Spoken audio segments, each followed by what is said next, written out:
Welcome back, Internet 2.0. How was lunch, you guys? You guys enjoy it? About Michael Kolsch or anything?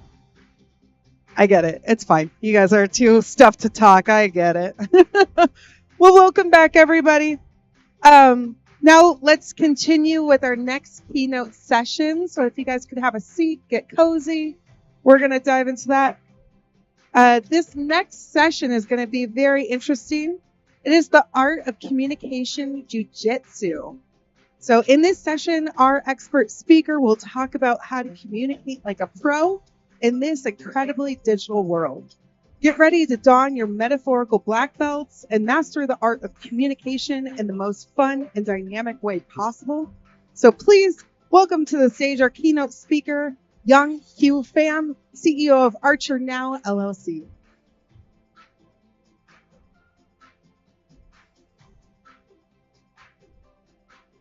Good afternoon, everybody. I appreciate the prime speaking spot right after lunch, so I have your undivided attention. The nice thing is, if you don't like the talk today, you can just slip into a nice little food coma, and in about 30 or 45 minutes, we'll have another subject to talk about. So, but anyways, my name is Young Pham. I am the CEO of Archer Now LLC, and I'm actually extremely excited to talk about what we're going to be discussing today, and it's the art of communication jujitsu. The interesting thing is this: why are we talking about communication at a tech conference, right? We're among some of the great minds of our field as far as tech, AI, all the fancy programming and all the development analytics that are out there. Well, that's part of the problem. I'm on the other side of that house. I'm in operations and I'm a layman when it comes to the tech field. So that's why I feel like it's very important that subject matter minds like yourselves are able to communicate with laymen like myself. So the context of the speech today that we're talking about is not actually just about all kinds of unfettered communication. What we're dealing with is specifically internal communication within our own organizations. And that's where I really want to start harping on. To get some of the other pleasantries out of the way, I want to talk a little bit about Archer Now. Archer Now has been a very small niche HOA business. What we do is twofold. We build very high powered Power BI business analytic dashboards for small businesses so they can start to see key performance indicators to run their businesses better. The other thing that Archer does is we operate in the HOA space. And what we do there is we are the antithesis to collection companies, right? We're an antithesis to law firms. We try to provide better platforms and better solutions that are conscientious for homeowners and for the communities that you live in. So that's Archer. As far as introductions are concerned, I was born in Saigon, Vietnam, and my mother, my aunt, and I migrated here as political refugees when I was 2 years old. I have 25 years of accounting and financial experience, so we consider ourselves as a company very tech forward, maybe not necessarily tech savvy, right? And then our education is in accounting, finance, psychology, and business. I am also a former nationally ranked college and high school debater. And most importantly in all, that wraps up into our conversation today, I am one of the world's worst Brazilian Jiu Jitsu practitioners. How did we go about getting to that? Well, the interesting enough, here's proof that I was actually doing currently Jiu Jitsu. So say hi to all the guys back in Austin, Texas. Thank you, teammates out at Team Robati, for helping me kind of put some of this together and actually giving me a lot of the guidance that I've experienced on my Brazilian Jiu-Jitsu journey over the last 8, 9 months. So how does a 40-year-old man decide in for no better reason to start doing full contact sports, right? Well, in April of last year, I had quit smoking after 20 years of cigarette smoking, and I gained about 20, 25 pounds. So I was at the heaviest I was at in my entire life, and I needed to do something different. It was starting to weigh down mentally for myself, for work, and things like that. And that's at that moment where I realized I needed to make a change, a substantial change. What I did not realize 8 months later was the journey that that took me on. That was much more than just fitness and self-care. I want to start off our conversation talking about seeking out a calming voice. This is something that has been a very poignant part of my life over the last few months. Not only did I start out and decide to do Brazilian Jiu Jitsu at the age of 41, In January, just a few weeks ago, I decided to also enter into a international Brazilian Jiu-Jitsu tournament locally in Austin. The interesting thing is this. I had never had any real athleticism or background. I mean, let's be honest, I'm a nerd that sits behind a desk all day. I analyze spreadsheets, right? I help, organizations help each other talk and communicate. Uh, I was a debater in high school, so that means I'm not very athletic in high school as well. But somewhere down the road, there was a calling to me to figure out after 8 or 9 months of constantly practicing, what was how did I measure up, right? It wasn't even really about anything else. So what I managed to do by the last part of January last year was this year, I'm sorry, was I lost about 45 pounds in this process, and it wasn't for vanity. It was actually for sheer survival. See, what a lot of you guys don't understand in Brazilian Jiu-Jitsu tournaments, if you don't make the 222-pound cutoff, it's an unlimited weight class above that. So, needless to say, someone that is 5'8", 5'9" on a lucky day has no business being like up against guys that are 6'7", 300 plus pounds. So my first objective was I needed to lose as much weight as possible just to make that weight division. And it wasn't to try to win or become world champion. It was so I wouldn't die, right? So my first match comes out. We start off on our feet. I get taken to the ground, and I froze. I am not afraid to admit it. Everything, the sound went away. My vision went blurry.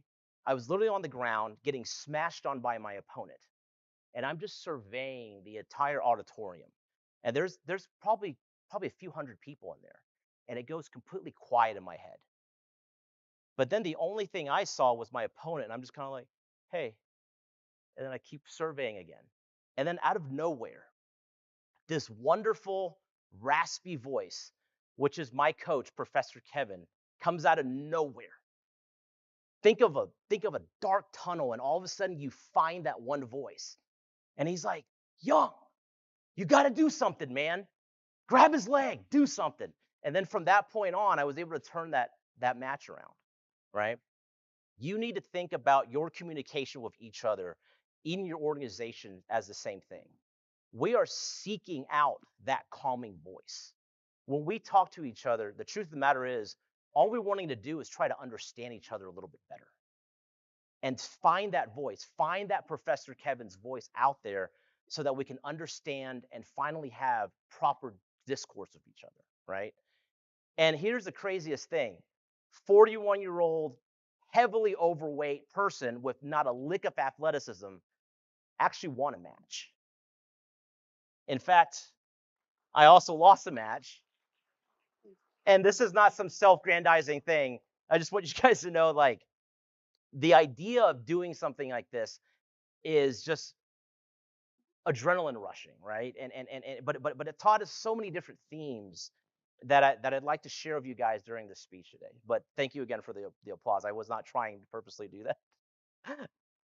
The first principle, the first concept I want you guys to go over as we talk about the art of communication jiu-jitsu, that translates from jiu-jitsu over to how we talk to each other, is what Bruce Lee has always talked about. Be like water. Be adaptable. Be flexible, right? How many times do we constantly talk at each other instead of actually having communication? In a world today so divisive, so full of hate, maybe for once, if we're willing to talk with each other and have conversations instead of talking at each other, we might actually realize we're a lot similar than we are different. And that's the basis of what we were talking about today. There are 6 principles of communication. There's a ton of them out there. This was actually borrowed from Dr. Cialdini's 7 Principles of Persuasion. And in it, it states this, right? There's a principle of clarity, which is how you deliver your message as it's intended. By as it's intended, it's how you intended to give that message. The principle of timeliness conveys your attitude about your conversation. That's the concept of responsiveness. The principle of urgency, letting your audience know that you're serious about what you're talking about.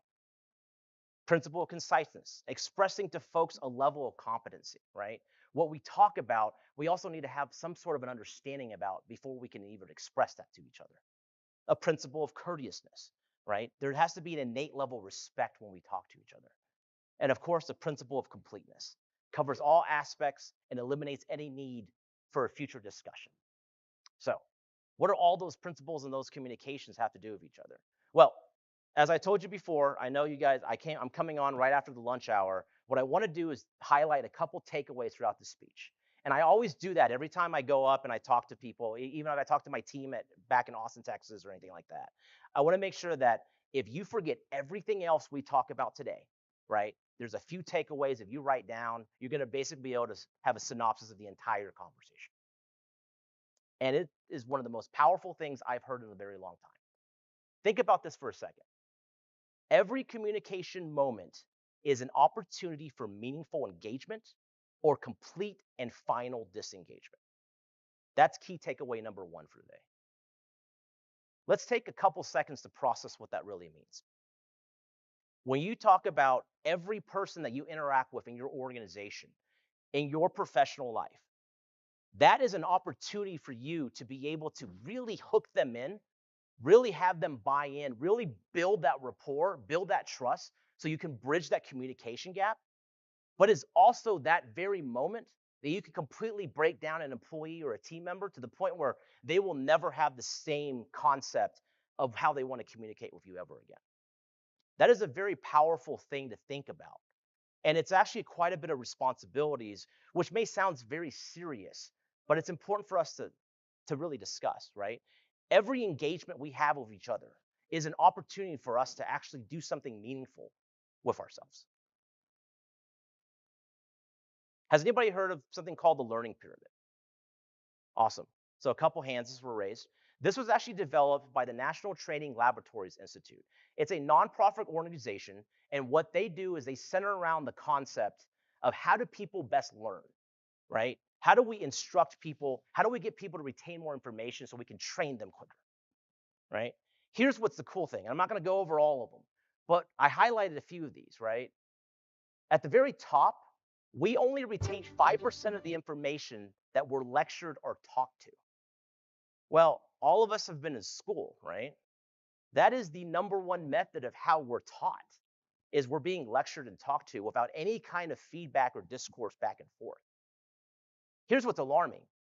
We only retain 10% of what we read and 20% of what we hear and see. That means any communication we're talking about today, I'd be lucky if at the end of this conversation, you guys retain 20% of this, right? But here's what the crazy thing on the opposite side of the learning pyramid teaches us. Over 90% of what we teach others, we retain. Doesn't that change the whole complexion of how we should have conversations with each other, of how we should train each other?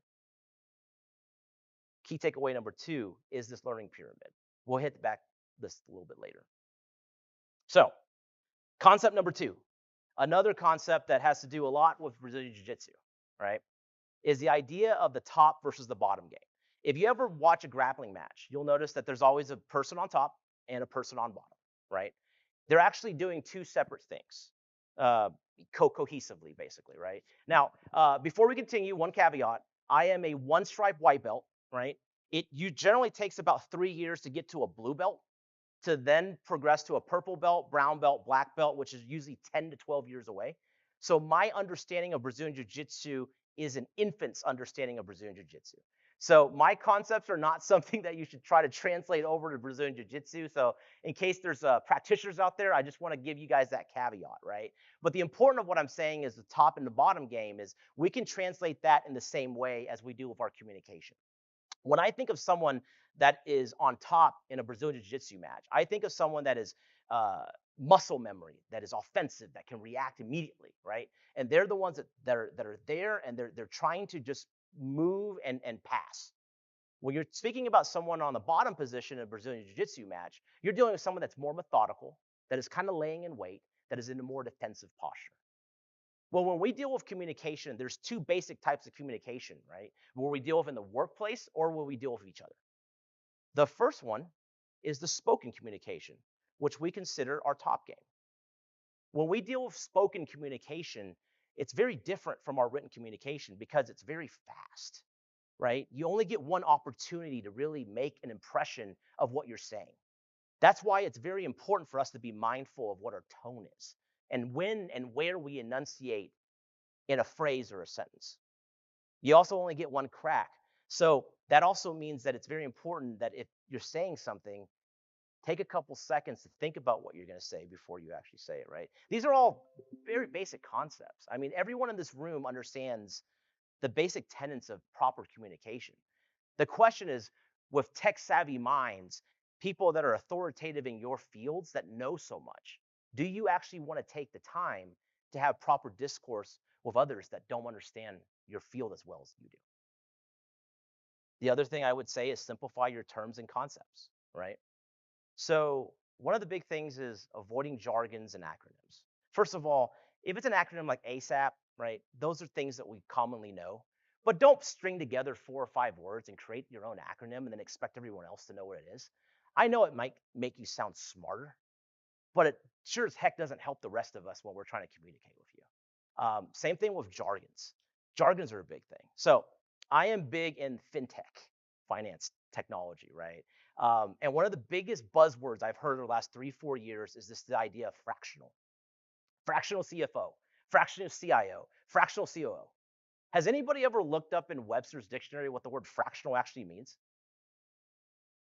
It means short-sighted, simple, insignificant, small, right? So essentially what you were basically telling each other is like, hey, if you want to pay me a decent sum of money, I'll give you a small bit of advice, an insignificant bit of advice, right? So you have to be very careful when we start using these buzzwords that over the eras come and go. You'll notice in the top game and the bottom game when it comes to communication, I have the exact same slide for both, which is to be authentic and genuine at all times. That is probably key number 1 of making sure that we understand each other better. Don't talk at people. And be aware of your body language, right? I've already probably had a few faux pas here, but be careful with your hand gestures, with your body. Like that's different from the written communication, right? Your spoken communications. What are your hands doing? What kind of eye contact am I having? Is it too much eye contact? Is it too little eye contact, right? Be mindful of things like that if you're trying to convey your message a certain way.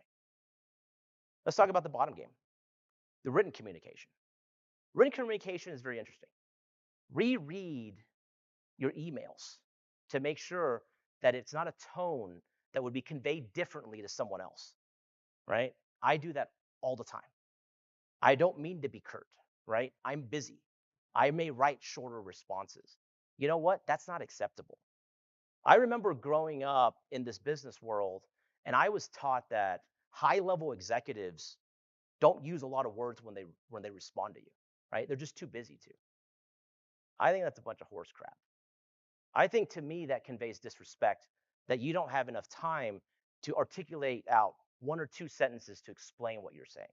It makes you sound high and mighty, but again, it does not fit in with proper communication and proper discourse. Don't be too brief, right? Because it's disrespectful, but also don't be too long-winded.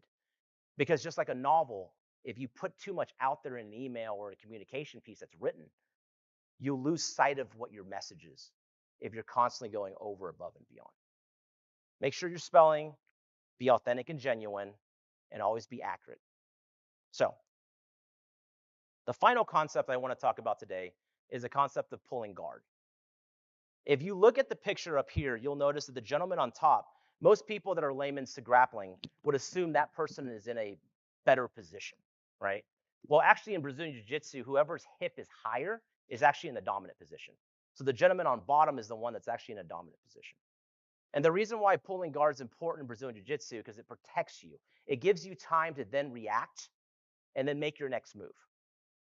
Well, that's very similar to how we communicate with each other. We have to take time to pause and react to what we're doing before we just blurt out and just start making our next move or our next statement or our next phrase. And because of that, I'm going to give you guys a great gift, courtesy of my wife, and I'm going to show you guys how to properly apologize. There are 3 basic tenets of apology. A proper business, heck, even a better personal apology. The first step, you have to say you're sorry. No qualifiers, no context. I'm sorry you got your feelings hurt. I'm sorry you don't understand. Nope. Just, I'm sorry, or I apologize. And then just stop for a second. and let them process them. People seek comfort in knowing that you take accountability for your actions, especially when you screw up. Step number 2, it's not enough to just say, I got it, I'll get it fixed. Give some specific details on how you're going to go about fixing whatever it is that you messed up, right? It's important for people to know there's a plan in action. And the third and final step, advise them on what you're going to do differently next time, right? It's important to also assess why we made those mistakes. Because if you're going to just apologize to me 8 or 10 times in a row for the same thing over and over again, after a while, it kind of becomes the same thing, right? It kind of becomes a point where I don't really care to hear your apologies anymore because you haven't done anything different with it. So I liken this back to my wife all the time gets on me because our trash day is on Friday morning. And for whatever reason, our trash guys like to come at like 6 in the morning sometimes. Not always.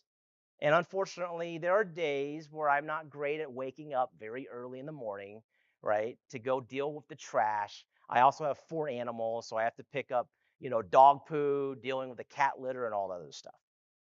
So for me, first of all, honey, I apologize. I'm sorry. I missed the trash day. This is what I'm going to do. I'm going to go to our neighbor's bin, who's clean. I'm going to swap it with theirs. I'm kidding. That is not the solution. I'm actually going to take the time to go drive it and find a truck, actually go dump out the trash. But most importantly, what am I going to do next time? I'm going to start doing it on Thursday nights, knowing that I won't be able to do it on Friday, right? And that is the third takeaway is how do we properly apologize with each other to be genuine, authentic, but also efficient? So as you can recap, the 3 key takeaways that we have from our communication today. The first one is meaningful engagement. Every time you interact with someone in this convention, at home, in your offices, know that that is an opportunity for you guys to have a meaningful discourse that actually binds them into your organization, binds them into your team. The learning pyramid teaches us that only 10% of what we retain is from what we read. And we only retain 20% of what we hear, but yet 90% of what we teach. Because when we teach, we learn. And lastly, a professional apology requires 3 basic steps.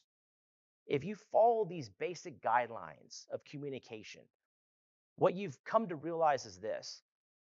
We're not building a work family, right? Families are dysfunctional. I tell people that all the time. That's not what I'm trying to build at work. I'm trying to build a team. I'm trying to build a championship team. One that is flexible, one that is adaptable, one that communicates properly with each other. And if you do that well, you end up having something pretty cool like this. This is my local gym. This is my local team, Team Body. I'm even repping their t-shirt today.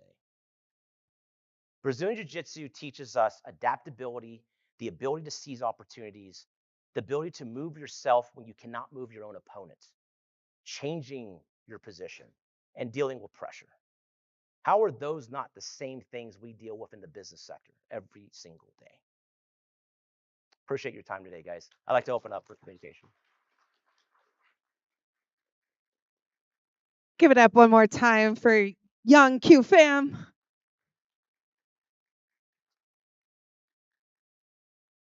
That was incredibly insightful. I like hearing about that, Jiu-Jitsu.